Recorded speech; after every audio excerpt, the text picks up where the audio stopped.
Welcome to KongaTV Finishing School. My name is Chioma Woke. I'm the head of HR for Zynox Group. Today, I'll continue the series on corporate etiquette. And we'll be talking about telephone etiquette and, of course, corporate do's and don'ts. Now, starting with telephone etiquette, when you make a phone call to somebody in a corporate setting, you have to ensure that you are talking to the person whom you had intended to, as that when you dial the number. So what this means is that when a call goes through, you start by introducing yourself. Hello, my name is Chioma. Am I speaking to Ignatius? You need to confirm that you're talking to the right person on the other end of the phone. And when the person confirms same, then you can continue with your conversation. If someone else picks the call, you let the person know that, oh, I'm sorry, can you please let so and so person know that I had called and I'd appreciate a call back, or I'll call back at a certain time. And of course, when you tell someone you're going to call them back, it is important that you call them back. I would typically say, especially in a business setting, that when you say, I'll call you back, specify the time in which you would call back. So for example, if you call someone and the person is probably busy, you say, can I call you back in an hour?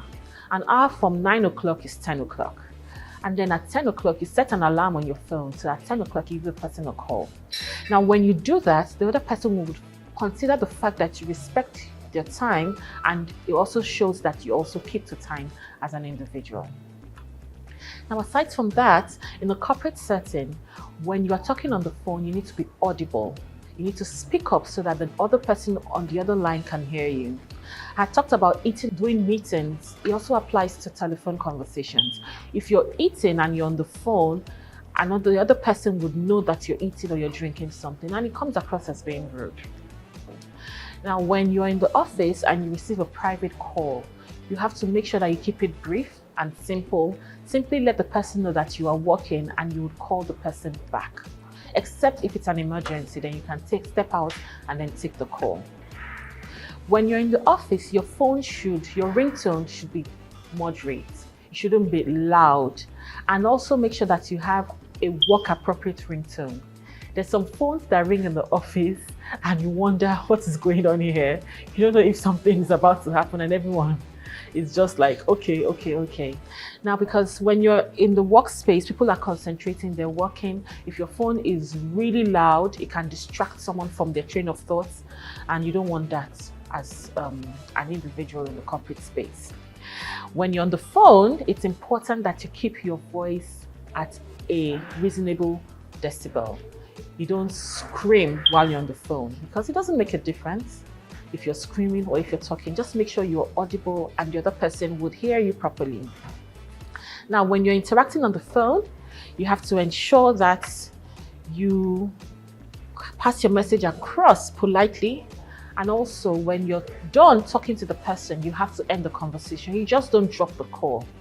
You tell the person, okay, it was nice talking to you. I'll get back to you, or I'll talk to you later, or something. You have to end the call politely in the corporate setting. So that's it for telephone etiquette, and I would like to talk about corporate do's and don'ts. The first thing is never adopt a casual attitude at work. When you're in the corporate space, you have to be professional at all times. You have to be professional in the way you talk. You have to be professional in the way you walk. You have to be professional in the way you interact with one another in the workspace. So make sure you are smart, you are dressed smartly and appropriately, especially as regards to your industry. Now, there are different dress codes for different industries. You have to know what is obtainable in your industry, and you dress appropriately. That adds to your corporate image, and also, of course, determines how professional you are in the workspace. Now, when you're in the office, it's very important that you respect people's privacy. You don't walk up to their workstation and peek into their laptop to see what's going on there. You don't go into their fridge and you open it and you take things from there without taking permission from them. Or you see something on their table and you just take it.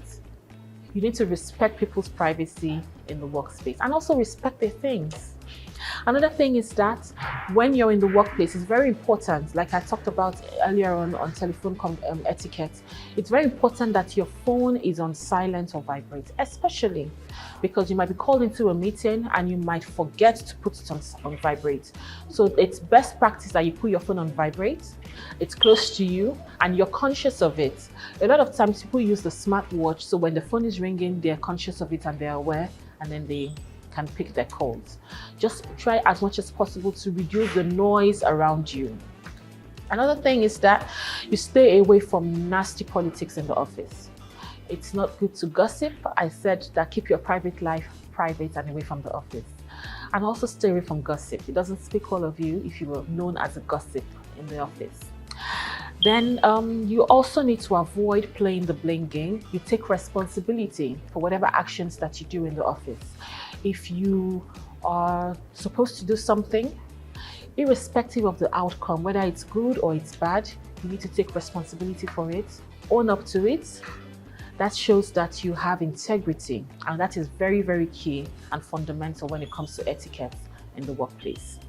Now, always make sure that your workstation is clean and tidy at all times, even when you are very, very busy. Make sure that it is clean and tidy. And when you use the facilities in the workplace, you make sure that you leave it the way you would want to see it if you were to walk into the facility. If you spill water on the floor, you get the cleaners to clean it up, or you clean it up yourself. When you go to the canteen and you're eating with your colleagues, you make sure that you clean up after yourself. You make sure that you do not bring food that will be offensive when you probably warm it in the microwave to the office. You need to be considerate of one another, and that's very, very key when it comes to the workplace. And of course, we keep talking about respect. Punctuality is key. You need to be punctual at all times, whether it is coming to the office or meetings or what have you. You need to have that at the back of your mind, that you have to be punctual at all times. And last but not least, I'll talk about alcohol drinking during work hours. Yes, we always say that we take alcohol for pleasure, but it's very important to, first of all, note your limits. If the event calls for us to take alcohol because we're celebrating, even if it's an office party or it is in the office, maybe we just got a big deal and then someone pops the champagne and brings out the glasses, you need to know your limits and ensure that you drink within your limits so that you do not end up embarrassing yourself or embarrassing your colleagues, especially when you go for business meetings. Thank you so much for watching us on KongaTV. If you have any questions or queries, or you want further information about what we have talked about today, please call the numbers that's scrolling on the screen, or you can send an email to the number that is scrolling on the screen.